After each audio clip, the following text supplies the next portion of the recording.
Parenting stories. Am I the a-hole for moving to avoid babysitting for my parents, which prompted my siblings to do the same? I'm 22 mil, the oldest brother of 9 siblings. I have 5 younger brothers and 3 sisters. My sister is 20 and my brother is 19. Youngest is 4 years old and my other siblings' ages range from 16 years to 7 years. My parents would have had way more kids, but my mom suffered from several miscarriages. Pretty much since I was 6, I had to take care of all my siblings. I could never go out because my parents were working, and nobody to take care of my siblings. I loved my siblings but I hated never having freedom. It used to annoy me like crazy, that they would just pop one kid after another.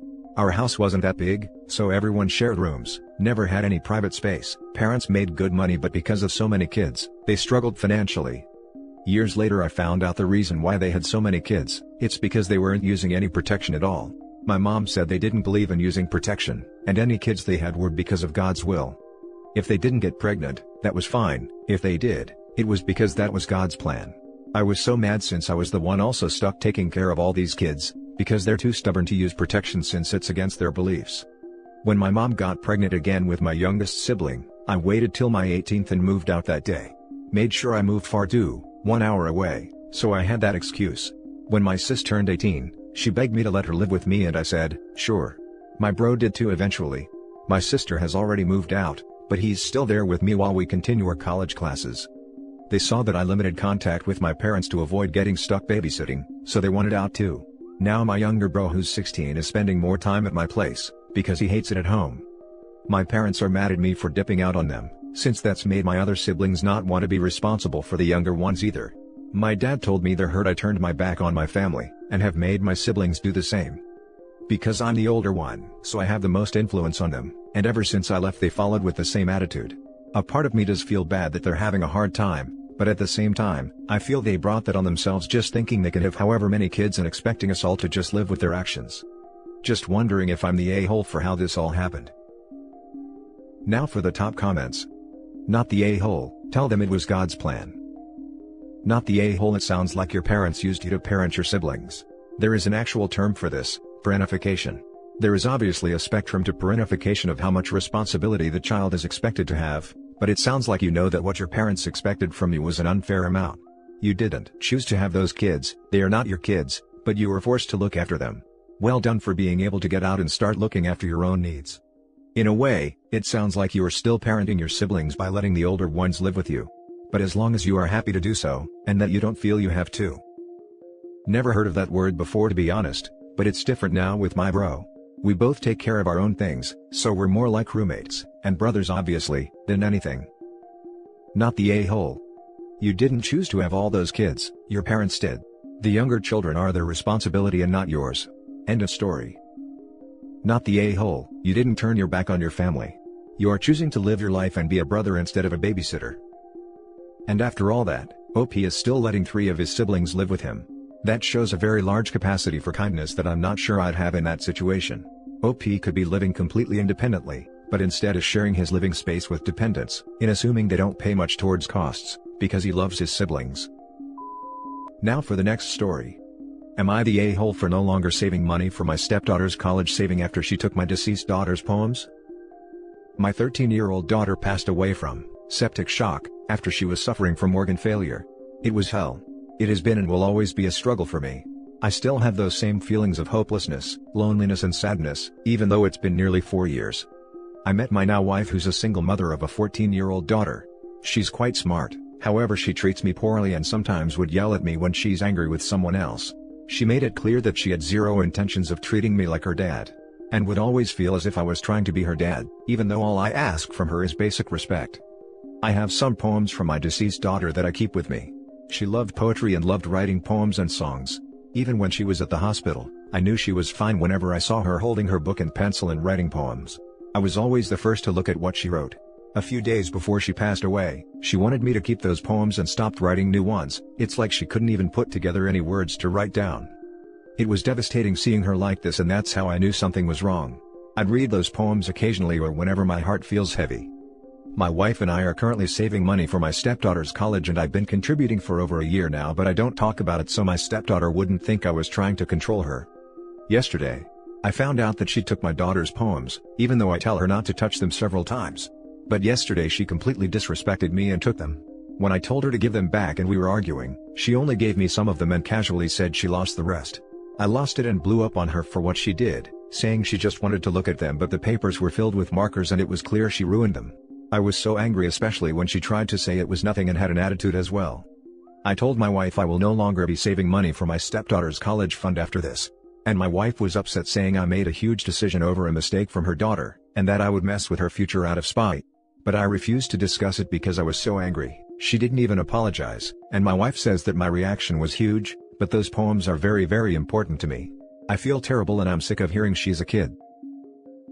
Now for the top comments. Not the a-hole. If your wife doesn't understand how horrible what her daughter did and punish her appropriately, I would call this a deal breaker. Not the a-hole. It is not the responsibility of step-parents to save for college of the step-kid. While I would suggest maybe stopping for a year then re-evaluating it, is completely OP's discretion. NTA, your stepdaughter did a maliciously cruel thing, and she isn't even sorry about it. Your response is warranted. I would get y'all in family therapy ASAP, because she's only going to escalate, and it will ruin your marriage eventually. And the wife is calling it a mistake. There was no mistake. Your stepdaughter willfully and maliciously ruined one of the things you truly treasure from your daughter. Your wife can't understand it because she's not in your position. Her daughter needs therapy. I'd say this is a deal breaker. Not the a-hole. But it's time for a serious discussion with wife and her spawn. Your wife is disregarding her spawn's behavior, but most importantly, your feelings. That is not okay. She should be on your side. What her spawn did was so hugely invasive and disgusting. Best of luck. Next story is titled, I lashed out and called my mom a failure of a mother, which I think is true, but I still regret saying it. My 16 female mom and dad met when my mom was 19 and my dad was 22, dated for 3 months, break up, 6 months later mom finds out she's pregnant. Dad says he wants proof it's his paternity test, and that was that. They were supposed to have split 50-50 custody, until I was about 7 and my mom decided she didn't want to be a parent anymore. She left, and I lived with my dad full time. Since everyone else had their moms, I was confused and hurt. I constantly asked my dad if I did anything wrong, and was honestly distraught for the first 6 months. My dad and his mom tried to put me in therapy, but since my mom's mom was still in the picture, it didn't quite work. Every time we found someone, they would say something mom's mom didn't like, and they got the boot. Eventually we dropped therapy, and my mom came back when I was around 9 or 10. She wants a perfect, back to normal relationship. I was confused, and I said something that pissed her off, that I can't even remember to be honest, and she hit me. Dad walked in, screaming match, she leaves. 6 months later they make up, I stopped caring and honestly forgot it happened, and then there was visitation. I saw her every Sunday. Eventually she showed up less and less, and for the last year, I've seen her once a month. She's 35 and honestly acts like a teenager. Even after losing a child, she didn't mature. She's constantly talking crap about family members I've never met, and gets upset when I don't play along. Today she was complaining about her mother. Her mom got hit by a car a few years ago, and from what I understand, she wasn't the best. My mom was on a tirade, and at one point she said, I understand I'm not the best mother, but at least I never snorted lines of coke in front of my kids. I told her that didn't set the bar very high, most people can make that claim. She asked what that meant, and I told her most people can say they've never snorted coke in front of children. It escalated really quickly, her calling me a fucking FG, I'm pansexual, and me saying I wish she died in labor, rather than what was supposed to be my brother. Looking back, I wouldn't have gone that far, but it's too late now. Eventually I snapped and told her she was a failure of a mother, and that I didn't consider her a parent. Apparently, that struck a nerve. I'm not sure why, because that's definitely not the worst thing I said, but she started crying and told me to drive myself home since I hated her so much. I did end up driving myself home. I didn't feel bad at the time, but now I feel kinda guilty. She's confided in me before about her worst insecurity being failing as a parent. Now for the top comments. Me saying I wish she died in labor, rather than what was supposed to be my brother. Eventually I snapped and told her she was a failure of a mother, and that I didn't consider her a parent. Jesus, we pulling out the big guns. Most people already seem to help you, but I just wanted to point something out. She's confided in me before about her worst insecurity being failing as a parent. I don't think she cares about failing as a parent, I think she cares about people thinking she is a failure as a parent. Ding ding ding. You can apologize for peace of mind on your end if you'd like. Let's be clear, she was a failure of a mother, and you have every right to feel the way you do. She got upset because you told the truth. She sounds toxic and I personally wouldn't keep her in my life, especially since she keeps walking out of yours, but that's your decision. I do suggest therapy, because how she treated you sounds traumatic. The woman doesn't deserve an apology, period. However, some people like to keep things as cordial as possible, so OP can if she wants to. However, she needs to cut off her mother. She's never one to be honest. Being a mom isn't just popping kids out, it's about being with them always. She wasn't. She's a horrible person, and don't bother about getting hurt. You spelled out what she did, and you lived it while you're a child. That's way worse. Woman's poison. Now for the last story. Am I the a-hole for telling my mom I don't give a crap her sister went missing, when she wouldn't let me go to a job interview? My mom's sister went missing when she was 12 and my mom was 14. Because of that, she never gave me freedom and never lets me leave the house. I was homeschooled, and I'm forced to do online college against my will. I'm only allowed to leave the house to go grocery shopping with her, go to the library with her, and to go to a park near our house if I want fresh air, her excuse whenever I say I've been in the house too long. I'm writing this on my cousin's old iPhone 6s since I'm not allowed to have a phone or any social media, and I'm using her Xfinity hotspot to do so. I'm 20.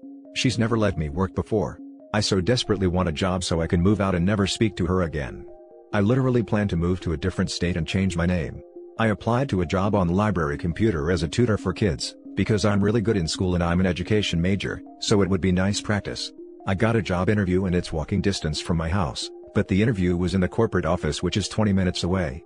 My cousin agreed to drive me there. She only lets me leave the house with my cousin, and only maybe twice a year. She found out that the movie my cousin told her we were going to watch, Our Cover Story, wasn't playing that day, and she told me I couldn't leave the house with her ever again because we were lying about where we were going. I was so pissed because my interview was in an hour. I told her the truth, that I'm going to a job interview, and she blew up. She told me I know I'm not allowed to work until I graduate, and after that, she wants me to be an online school teacher and never move out, and that I can't go. I started crying screaming why I can't have a job, and she said that I know, because of her sister, that she's traumatized of letting me out of her sight, and working isn't needed because she gives me a $20 allowance a month. I told her I don't give a crap that her sister went missing, and she stopped talking and ran into her room bawling. My aunt called me off the home phone to say that she's disgusted with me, and that my mom's shielding me from potentially getting hurt. Even though she lets my cousin have a normal life, and I shouldn't have said that about my missing aunt, and that puts me in the wrong. Now for the top comments. Not the a-hole, but she can't stop you. If she tries, call the police. She's holding you against your will. Exactly. I don't know what country you live in, but in most, I hope all, but I truly don't know, it is illegal to hold you against your own will in your home if you are an adult. Her trauma does not excuse her behavior in any way, and is frankly, downright abusive at this point. You're not being protected from the world. You're being held from it. When you leave, maybe make sure there is evidence that you are choosing to leave of your own free will if you can. Not the a-hole. What your mother is doing constitutes abuse. She has interfered with your normal social development and apparently has no plans to set you free to have your life. Can you call Adult Protective Services and Child Protective Services in your community, and talk with them about your circumstances? They might have helpful information for you. You might well need the assistance of an outside adult or agency, to help free yourself from this abuse. Also, OP could look into things like working on a cruise ship, or camp or dude ranch, etc. They usually provide housing and a paycheck. Most places I've been, always need waitstaff/cleaners. Not sure where OP is located, but if it's in the States, Coolworks is a good place to check out. There are also things I've done like Workaway, where a place houses/feeds you and you work a portion of your time helping them. Which can also be good for resume building and leave time for an outside job. You just need to find a way to get there. Edit, some of these may be slowed by COVID, but many are still operating and need people just to keep things in order. And there are probably a lot of jobs for people looking for a nanny/tutor right now as well. Especially if OP explains some of what she's been through. I just wanted to throw out there, that there are some options for people who need a place to work and live. Not the a-hole. Your mom is mentally ill and you are a prisoner. This needs to be higher, because at this point, OP's mother is criminally insane. She is literally holding her daughter hostage and abusing her on multiple levels. OP, you need to get out ASAP. Your mother is not just insane, she is dangerous, and I'm frightened to think of what she could do to you if she thinks she's losing control over you. Parents like your mother have killed their children in their own bad crap thinking of keeping them safe. And that's it for this video, guys. If you have thoughts to share, leave a comment below. Don't forget to hit like and subscribe if you like this content. I'll catch you in the next one. Good day everyone.